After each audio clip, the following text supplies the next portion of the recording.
Tolerância ao glúten. Eu acredito que seja intolerância ao glúten. Você tem intolerância ou não tem? O que você tem? Qual é o teu sintoma? Tudo que eu como dá diarreia. Então tá.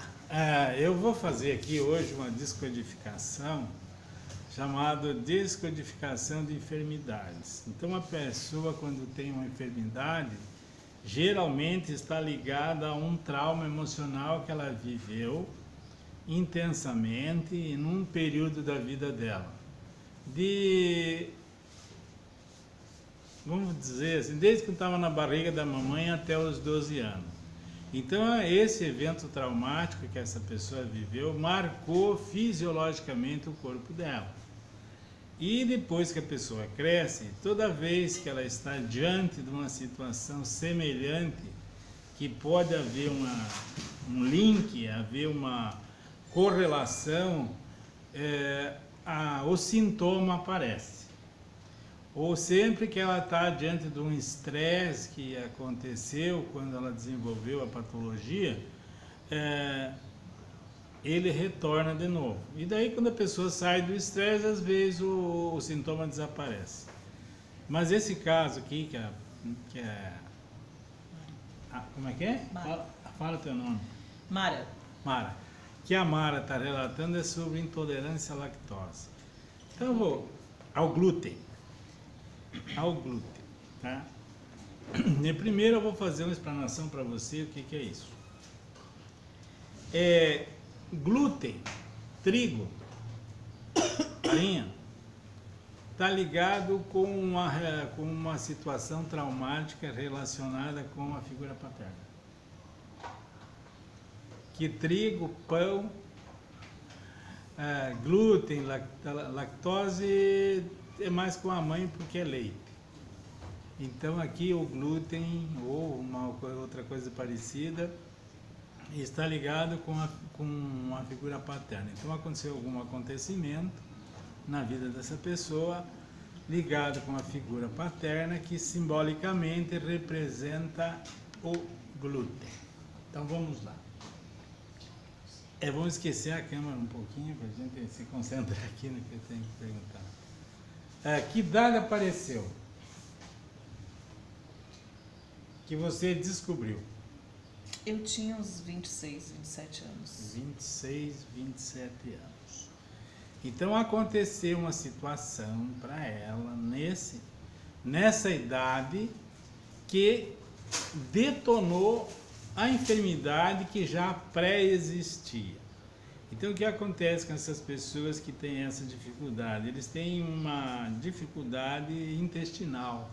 Então, qualquer coisa que eles comam pode desenvolver, soltar o intestino, em outras palavras, dá uma diarreia. Então, tá.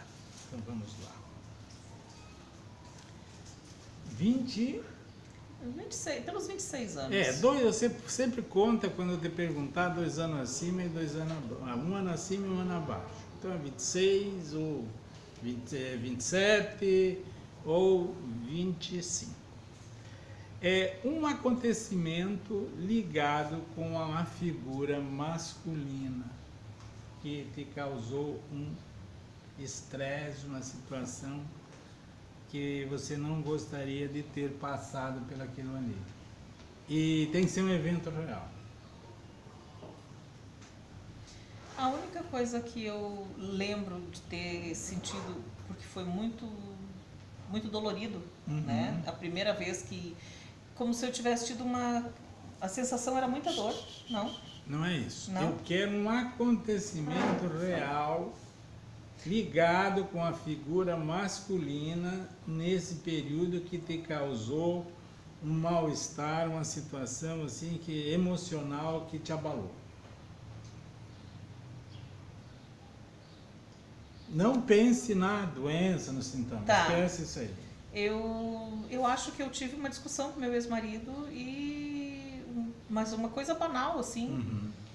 E logo em seguida comecei a passar mal, realmente eu não lembro o porquê. Calma aí, calma.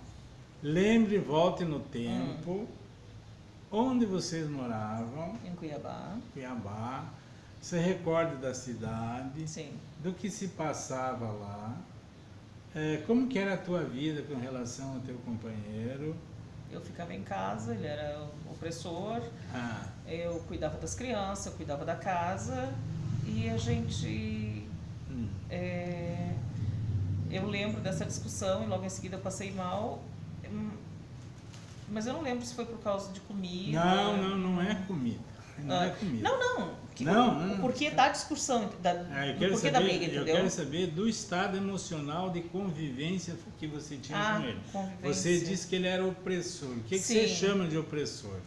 Era uma pessoa que não me deixava trabalhar, não me deixava fazer nada, eu não...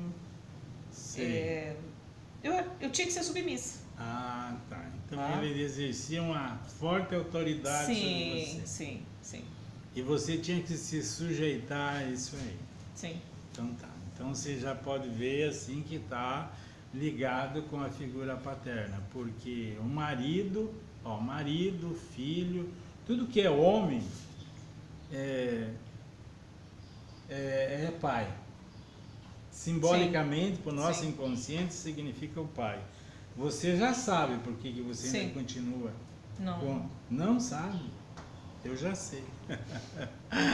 Por que você ainda está com porque você não sarou ainda? Faz 10 anos que eu fiz o divórcio e continuo casada com ele ainda. Não é disso. Hoje, na tua vida, você está vivendo uma situação de opressão com uma figura masculina que te deixa num estado de tensão. Então, por isso que o teu sintoma continua. Se não fosse hoje é meu filho que vive do lado, é o único homem que eu tenho contato, mais assim, do dia a dia. Então tá, você veja. Então o teu filho, simbolicamente, representa o teu ex-marido, porque além de tudo é filho dele. Então quando você olha para ele, você não está olhando para ele, está olhando para os dois. Sim.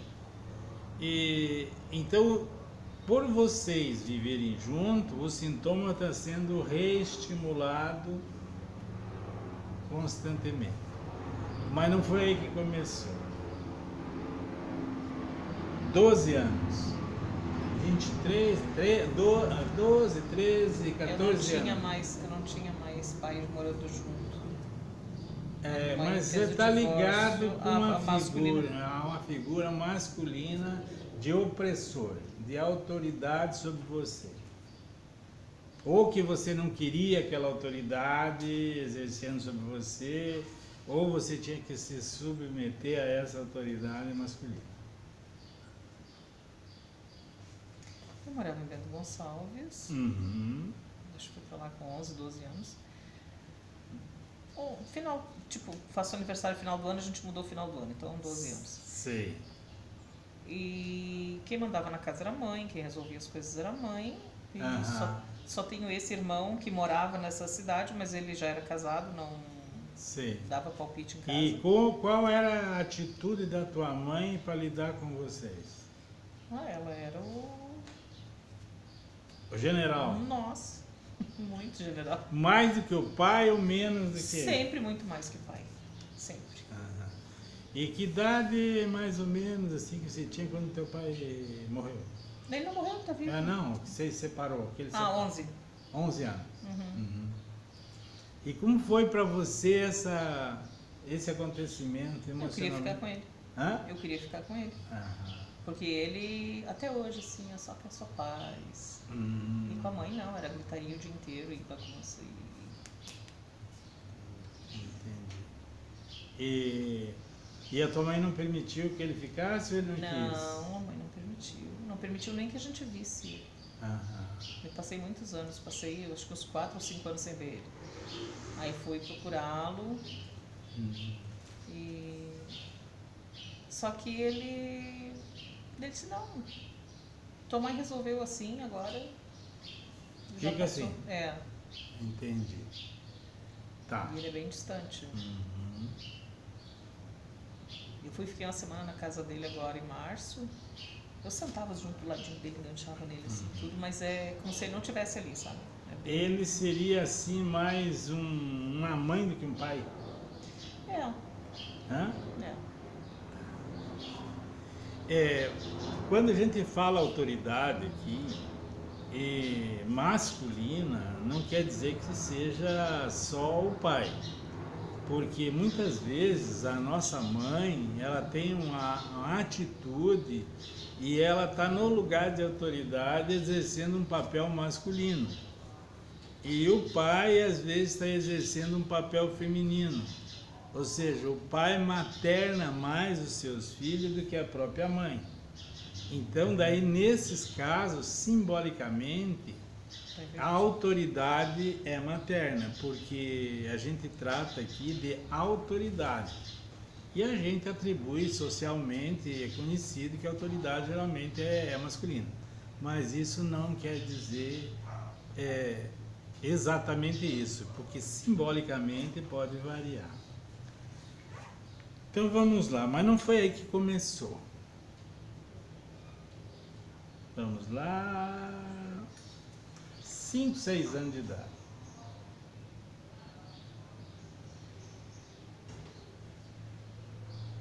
Eu lembro sempre de mim na escola. Uhum.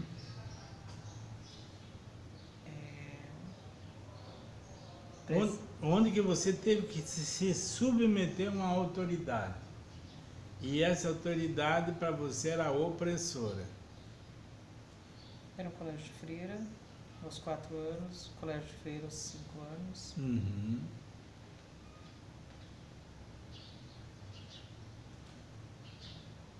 Eu tive uma fase, eu acho que até os 7 anos e meio,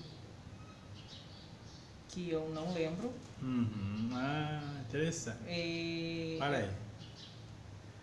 Ela lembra antes e não está lembrando depois. Então, o que aconteceu aqui? Aconteceu alguma situação onde que ela fez nós chamamos assim de interrupção afetiva. Então, ela teve que interromper aquele período como se fosse uma necessidade de esquecer para não sofrer. Então, deve ter acontecido alguma coisa nesse sentido lá contigo. Aconteceu alguma coisa bem séria, porque eu lembro de estar na 3ª série, na 2ª série já, e a minha irmã pegando na minha mão para me ensinar a escrever. E eu tinha notas ótimas quando tinha 5 anos na pré-escola. E era o mesmo colégio de freiras em Lagoa Vermelha. Interessante. E é como se eu tivesse, a sensação que eu tenho é como se eu tivesse acordado e olhado para ela assim, e ela segurando a minha mão como se eu tivesse passado, sei lá, talvez 1 ano e meio ou 2, abobada, dormindo, fora do corpo, qualquer coisa assim. Mas é essa sensação que eu tenho, e ninguém diz, ninguém fala a respeito. A família? Não, essa minha irmã, que é a minha irmã mais velha, não fala em hipótese nenhuma. Mas ela não fala porque ela não quer falar ou porque ela disse que foi normal e não lembra de nada? Porque ela acha que ela tem que me proteger, todo mundo tem que me proteger. Hã? Todo mundo tem que me proteger sempre. Do quê? De tudo. Eu me sinto tão forte e as pessoas acham que tem que me proteger. Então ela disse que não aconteceu nada e tá tudo bem. E se não aconteceu nada, vai ter que proteger do quê então? Então. Só que eu tenho essa lacuna e não... Alguma história que você ouviu da tua família que aconteceu, não com você ou no próprio ambiente familiar? Alguma briga de pai, de mãe, alguma discussão? Não consigo lembrar. Eu lembro que eu ganhei um triciclo, minha irmã andava na garupinha, no meu aniversário de 5 anos, Natal e aniversário do final de ano. Lembro também um irmão jovem, uns 14 anos mais ou menos, 15 anos, trabalhando no quintal de casa, ele fazia uns estofados, uns negócios. Sim. Lembro do meu pai chegando em casa com o presente, do quintal, do cheiro da terra, lembro da casa, tudo. E qual foi a atitude da tua mãe quando ele chegou com esse brinquedo? Foi legal, porque daí ela, tipo, sentei na bicicletinha lá e eles vieram, botaram minha irmã atrás e eu... A tua mãe não reagiu negativamente? Não. Então estamos aqui à procura de um evento onde que você se submeteu a uma autoridade muito forte e você não queria passar por isso. E qual é a semelhança entre o teu marido e o teu pai e a tua mãe? Com quem que ele era mais parecido? Eu repeti o histórico, eu autoritária e ele do zero esquerda, né? É você mantendo a autoridade e ele... E isso depois, já lá pelos 35, eu já consegui sobressair daquela situação de submissão. Mas até antes dos 26 você não tinha... não. Posto a cabeça para fora ainda. Não, eu era oprimida. Eu vivia como se estivesse anestesiada. Hã? Eu vivia como se estivesse anestesiada. Vivia como tivesse anestesiado. Você repetiu de novo essa conversa, que quando você descobriu que a tua irmã estava pegando na tua mão e fazendo você escrever, que você tinha despertado da anestesia? Só que da forma criança, enquanto criança, como se realmente eu estivesse dormindo e acordei naquela, naquela hora ali na escola. E no decorrer da vida, é como se eu fosse uma pessoa que os outros vão manipulando e vão jogando para lá e para cá, e eu não tinha voz de decisão, não tinha o meu querer, a minha decisão. Quando foi que você descobriu que você tinha essa intolerância ao glúten? Que você admitiu isso? Que você se conscientizou disso? Olha, em 2007 eu tirei o glúten, a diarreia continuou.